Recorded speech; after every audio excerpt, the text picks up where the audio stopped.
La grève a commencé à Casablanca et toutes les équipes qui ont démarré la grève ont quitté les hôpitaux pour être dans le privé malheureusement parce qu'ils ne trouvaient pas comment avancer.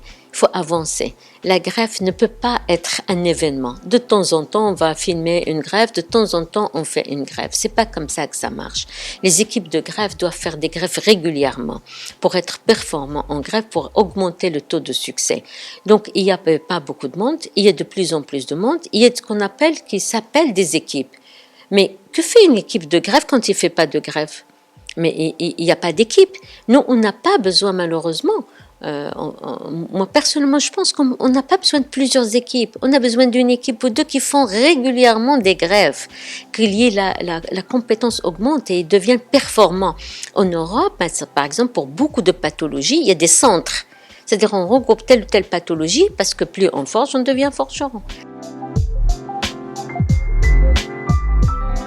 La liste d'attente n'existe pas en proprement dite. Parce que s'il existait, on aurait au moins plus que 60% de ces patients qui sont connus, par exemple dialysés, qui doivent avoir un bilan, être inscrits sur une liste nationale et avoir attendre un organe. Du moment qu'il n'y a pas d'activité régulière de prélèvement d'organes, il n'y a pas de liste d'attente. Ne parlons pas du foie et du cœur ou pour lesquels on n'a pas comment les maintenir pour rester en vie en attendant qu'ils aient un greffon. Dans les pays où il y a une activité de greffe régulière et importante, il y a une liste d'attente, il y a des priorités. Par exemple, une atteinte cardiaque n'est pas la même qu'une autre atteinte, on privilégie celui qui va mourir rapidement. Donc la liste d'attente est demandée et espérée, mais on ne peut pas l'espérer tant qu'il n'y a pas de donneur. Parce qu'il n'y a pas de donneur. On attend beaucoup de ce gouvernement parce que s'il n'y a pas de décision prise, il faut abandonner ce traitement. On aimerait aussi que les Marocains reprennent confiance dans les structures hospitalières parce que moi je vois un peu les doléances. Les doléances sont différentes. D'abord on parlait de signer. Il y a des gens sensibilisés qu'on envoie signer, mais il n'y a pas de registre au tribunal et ils ne les accueillent pas.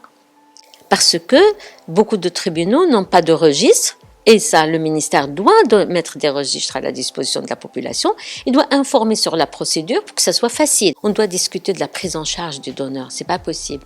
On doit même valoriser ces donneurs et les mettre au devant. Le gouvernement aussi peut travailler, procéder au changement de la loi pour que tout le monde, qu'on essaie vraiment de faciliter cette procédure. Parce que si on attend qu'on ait 10 millions de Marocains inscrits, on n'y aura jamais rien aussi à ce niveau-là. Il faut mobiliser toutes les instances. Par exemple, au niveau des majalis ilmiya, il faut que les gens commencent à parler. Même si les gens ne demandent pas, que les ulama puissent aborder ce sujet, donner matière à réfléchir aux gens et encourager et ne plus être vraiment indifférent vis-à-vis de la souffrance et de la perte de tous ces Marocains. Et c'est triste que de temps en temps sur les réseaux sociaux, on remarque, oui, appel à don, quelqu'un a besoin d'un don. Oui, je veux bien, mais le don, ça ne s'achète pas. Ça ne s'achète pas. Si la société n'a pas soutenu, pas soutenu entre elles, on ne peut pas avoir d'évolution de la transplantation.